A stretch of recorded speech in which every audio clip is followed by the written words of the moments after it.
Hi guys! This is Liana and welcome to our YouTube channel. For today's video, pag-uusapan po natin yung find and replace ni Microsoft Word. So let's start na. Doon na tayo sa ating laptop.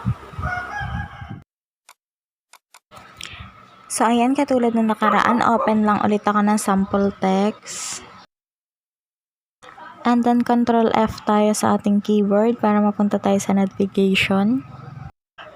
So, ayan na, nag-find tayo, Control F. For example, type natin yung desktop. Yan, katulad na nakikita natin, hinighlight niya yung dalawang word na desktop. So, ibig sabihin sa lahat ng word dito, dalawa yung desktop na word. Para mag-replace, click lang natin yung maliit na arrow down sa gilid. Then, click natin yung replace. Yan. Na-find natin yung desktop, then i-replace natin siya ngayon ng personal computer. Personal computer. Ayan. And then replace. Yan, na-replace yung isa. Yan, replace all na natin. Dalawa lang naman yan. Ayan, close muna natin to. So, ngayon titingnan natin kung napalitan ba yung desktop ng personal computer. Ayan. So, ayan, napalitan na siya. Try ulit tayo. Search naman natin yung word na text. Ayan. So, sobrang daming word na text. 5 match. Then, nare-replace naman natin siya ng word na caption. So, ayun, isa-isa siyang napapalitan. So, ganun lang po kadali mag-find and replace ng word dito sa Microsoft Word, no? Then, pwede rin po natin i-replace, lagyan na natin ng format. Katulad ng ipo-bold or underline or center, ganun po.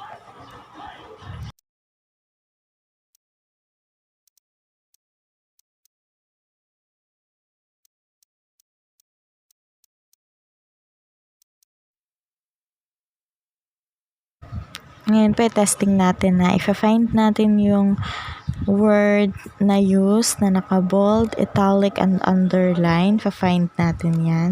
So, ayun siya. Yan. Then, papalitan natin siya ng word na use din, pero malalaking letra naman. And, doblehan natin yung letter D. Yan, testing lang natin. Yan. Tapos, lagyan din natin ng format yung ipapalit natin na word. Gawin din nating naka-bold.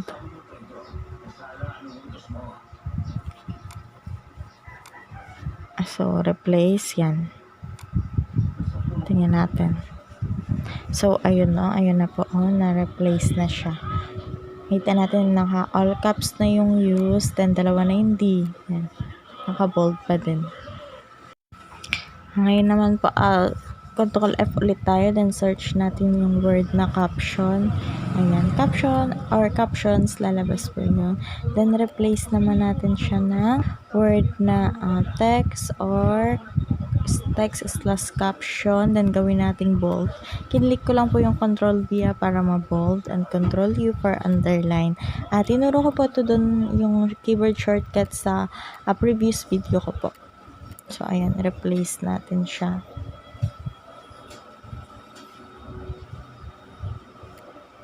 Text or caption, then naka-bold and underline. So, testing natin. Ayun yung word na caption. Tingnan natin kung mapapalitan siya. Replace. So, ayun na po. Success. Yan. So, ganun lang po kadali ang mag-find and replace na pwede na natin lagyan siya ng format mismo dun sa tinatypan natin. So, ayun na po na. So, ayun po. Pwede nyo na po siyang itry sa inyong Word document. So, ganun lang po siya. Control F lang po. Then, type natin doon yung word na gusto nating hanapin. Then, doon naman po sa arrow down, may makikita natin doon yung replace. And then, itatype natin yung gusto nating ipalit na word na pwede nating i-bold, i-underline, palakihin yung font. Yan. Gagamitan lang din po natin ng function sa keyboard, which is tinuro ko po sa previous video ko, yung keyboard shortcut key. Yan.